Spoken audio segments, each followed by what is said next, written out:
especially when it came to the field of cows.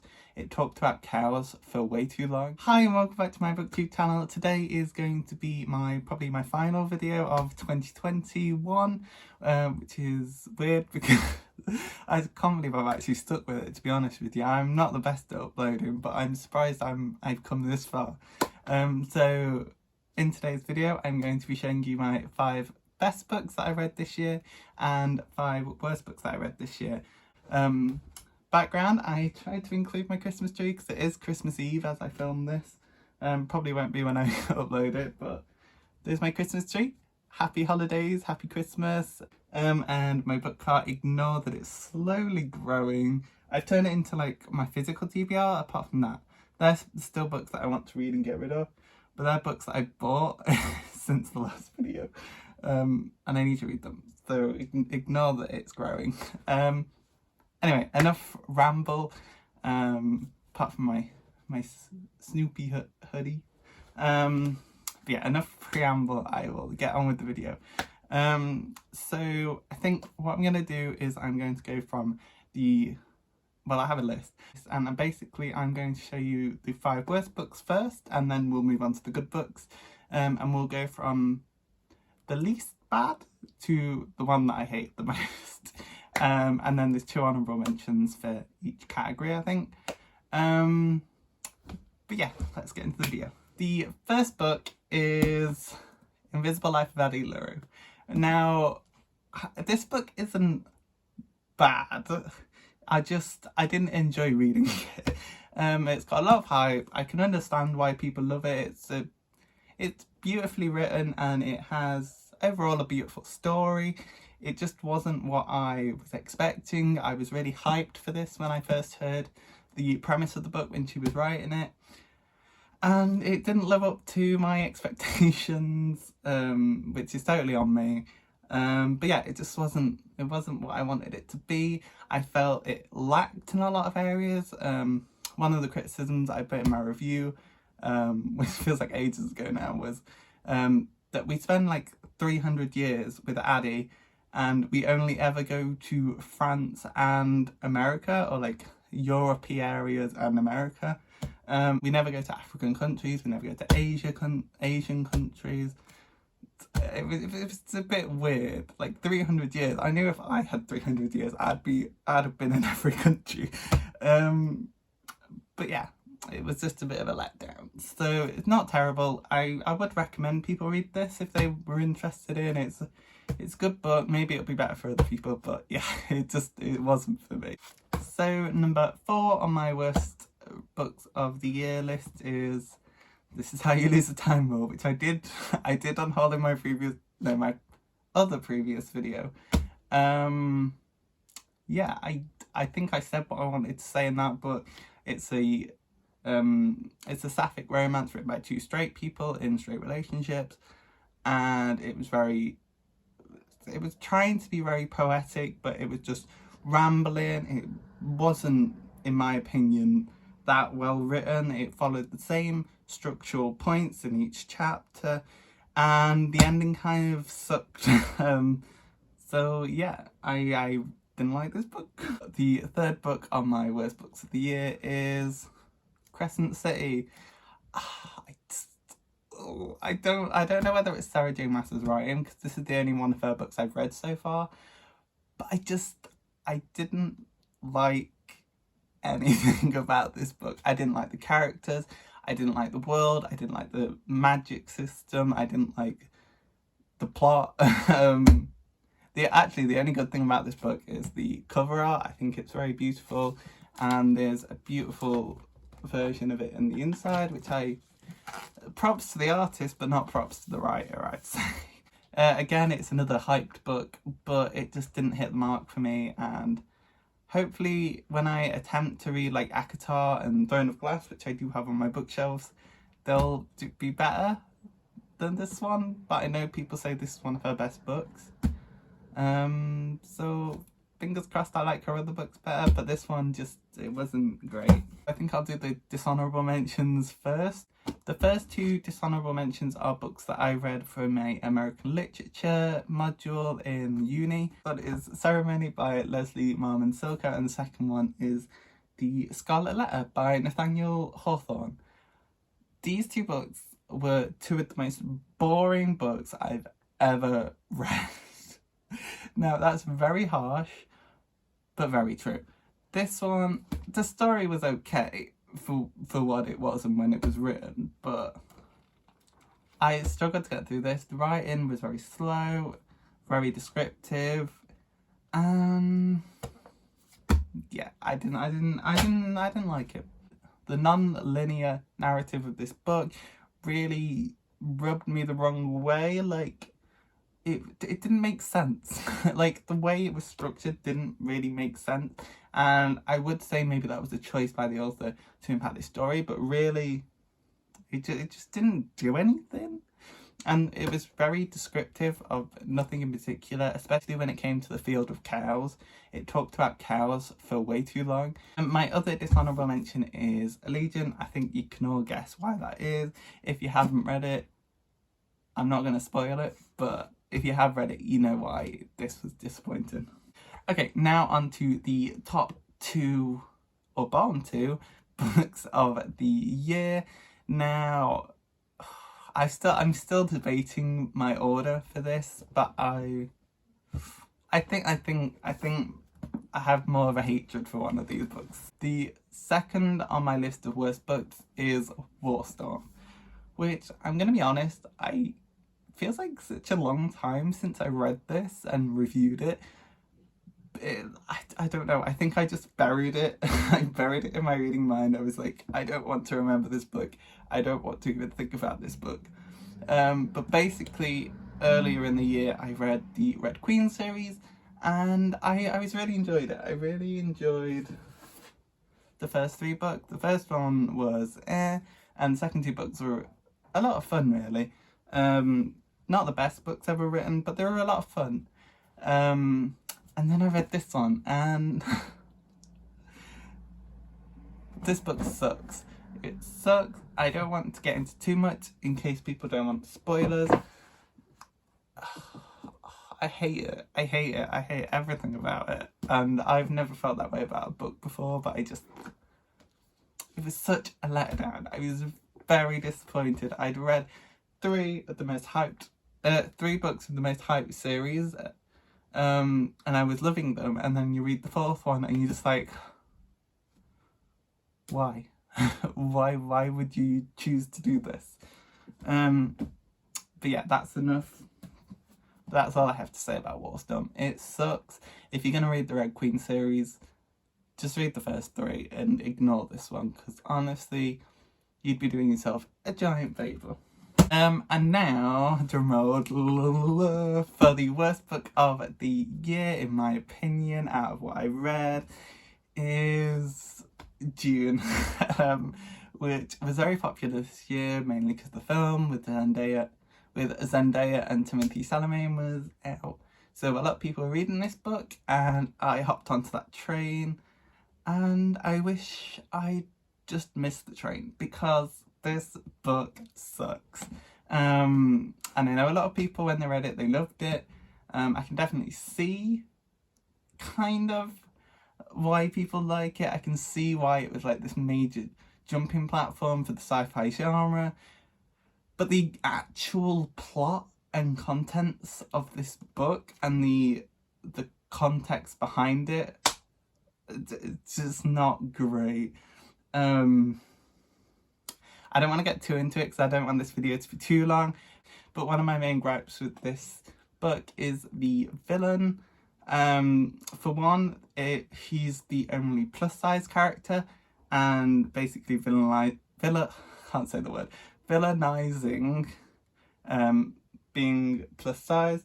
But he's also the only gay character, and this was written in the 60s, and if you know about queer history a popular stereotype was to present gay men as paedophiles, and that is exactly what this book does.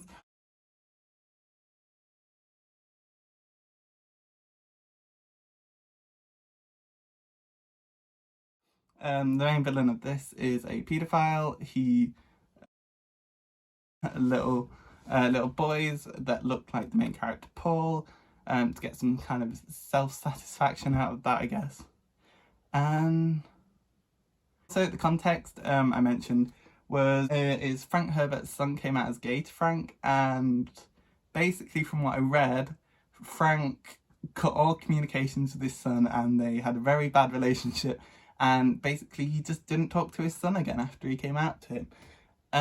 So if that doesn't show the stereotyping of gay characters in this book is a bad thing.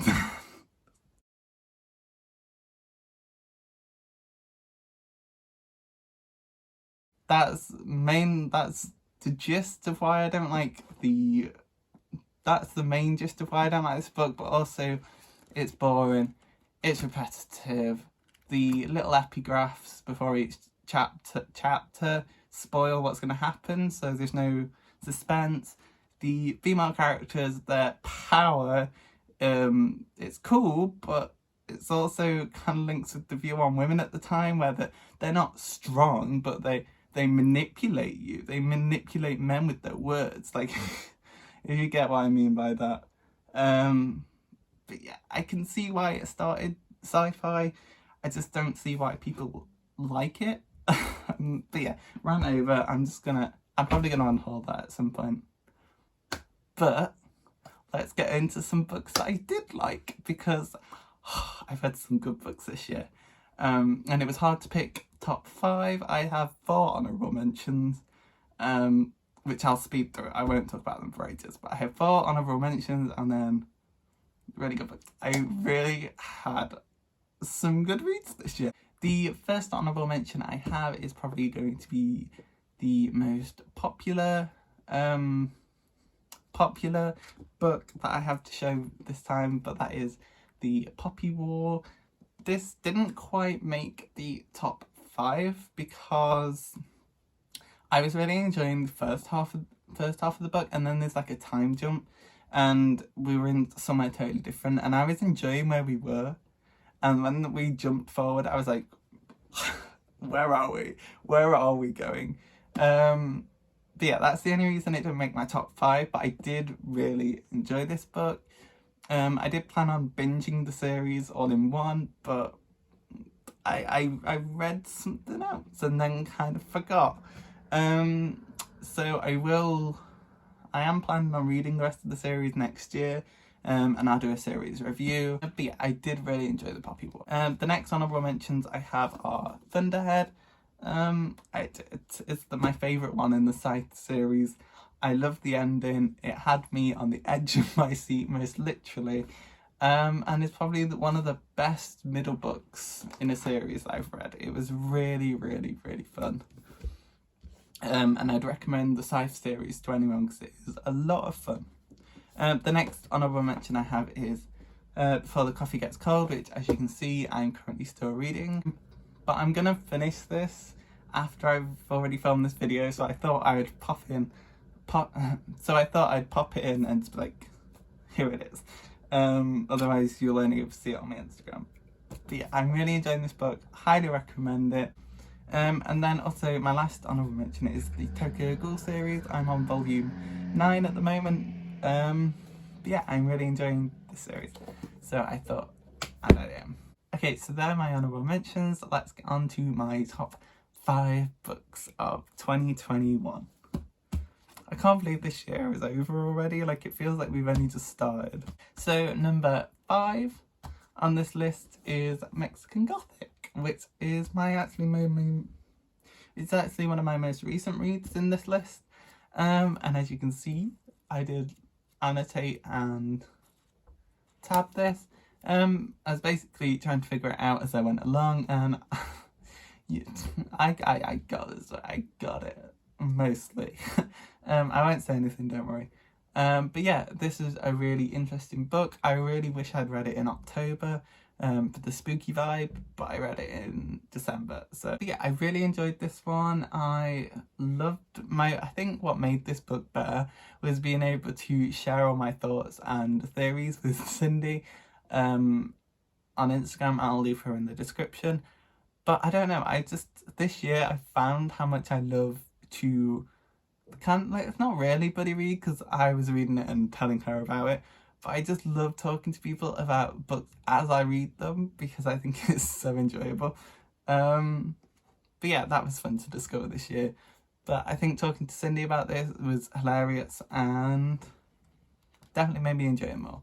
My only criticism is the ending was like that long, and I wish we'd had a bit more time to like have everything settle and then get to the climax rather than the climax being like 50 pages. Number 4 on my list is They Both Die at the End, which I think is going to be on a lot of people's lists. I'd like to say that I read it before everyone was talking about it on TikTok, but no, I am that pretentious. I read it before I saw anything about it on TikTok. And it was really good. It deserves all the hype it has. Adam Silvera is very good at crafting characters that you truly care about, and they're just so cute together and you don't want anything to happen.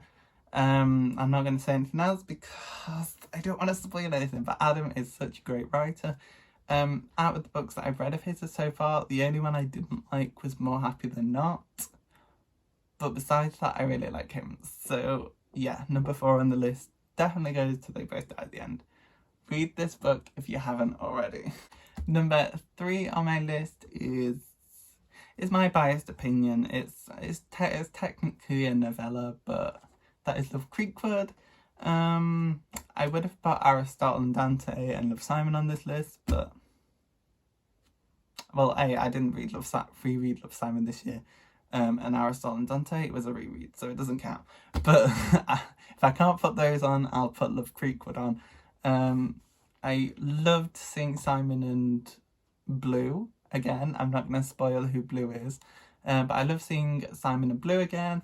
And I love seeing Leah and again. And it was just a lot of fun. Basically, it's a bunch of emails that are sent between the couples. And it was very, very, very cute. And I love this book. And this is the only Becky Albertelli book that I have that isn't signed. And now it's my goal to try and meet her again and get it signed. Number 2 on my list is Law. I read this earlier this year. I think it was probably the 3rd book I read this year. I can't remember. So it's been a while. But I love this book. I love it. I love it. I love it ever since she first described it as like Percy Jackson's older sister. I totally agree with that. It's very much Percy Jackson's older sister. It's darker than Percy Jackson. A lot happens at this book, and I just really enjoyed it. And I would say definitely if you're a fan of Percy Jackson, check out Law. And also if you like Law, check out Alex's other book. She's an amazing writer. She's a lovely person as well. I remember she DM'd me when I first put this on my story. I was like, I hope you enjoy. And then when I put on my story I finished it, she was like, I'm so glad you enjoyed. Which was really cute. But yeah, I really, really, really like this book. I loved the premise, which is basically, how do I describe it without spoiling it? I'm no good at synopses because I end up spoiling stuff. So basically, we're in a world where the Greek gods are real, but every, I think it's 12 years, they get sent to Earth and they have to, it's basically like the Hunger Games. They have to fight to survive, and if the god is killed, then the person that kills them get the godly powers, and then they have to try and survive for the rest of I can't remember how long it is, but they have to survive that, and then they become the new god. So say, I was going to give an example, but that'd be spoilers. But I really liked Law, the main character. I really liked Athena. I really liked the best friends, which I forgot the name of. I love this book. It was really, really fun, and I definitely will reread it at some point. Maybe. It's a very big book, so I'm a bit scared of rereading books that are this big. But I definitely will at some point. Number 1 book of this year. Well, I'm not gonna lie, I couldn't pick. And these are probably the most recent books I've read, but they are the Trials of Apollo. I only have 3. Because I read the other 2 last year. But I finished the series this year with the help of Cindy again on Instagram. Definitely wasn't a race. She read this one, and then I was like, okay, I have to catch up, and I basically read these within like a few weeks period. I've now mentioned Cindy twice on this video, so if you don't go follow her on Instagram, you're really missing out. But yeah, these were such good books, and I know this is a top 5, not a top 8, so I think if I had to pick, I would say Tyrant's Tomb was my favourite of the 3. The best of the year, I suppose. Rick Riordan is so brilliant and so talented when it comes to writing well, this isn't the finale, but he's so good at writing final battles, and like, I don't know how to describe it. He's just so good at writing final battles that have like real stakes, have real, like, you can tell where everything's going. Like, it progressively builds upon itself, and he's so good. And there was so many hard-hitting moments in this book, and it was just, I loved it. And I loved the Emperors. I think they were really brilliantly established and as a threat. I loved Frank, I loved Hazel, I loved Apollo, I loved Meg, I loved everyone in this book. It was a really good book, and I really enjoyed this book. The other 2 that I read were brilliant as well. I think the only reason I liked Tyrant's Tomb more than these 2 was because of the final battle, but these 2 were definitely strong installments as well. And yeah, I'm really, really happy that I was motivated to finish these, because I didn't know when I was going to finish these books, so I read the other ones last year, and I was kind of like, they were good, I'll finish them at some point.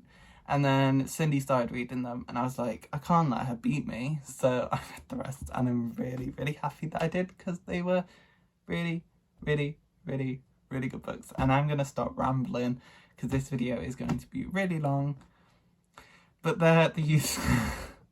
This video is going to be a mess, but they were my best and worst books of 2021. Let me know if you've read any of these and what your thoughts on them were. Let me know if you disagree with any of my rankings of the worst books or even the best books. Remember to like and subscribe as well. Thanks for all the support on my videos this year. It means a lot. Hopefully I can be more consistent in 2022. Yeah, it's been a lot of fun this year, so I'll see you next year. Thanks for watching my videos. Bye!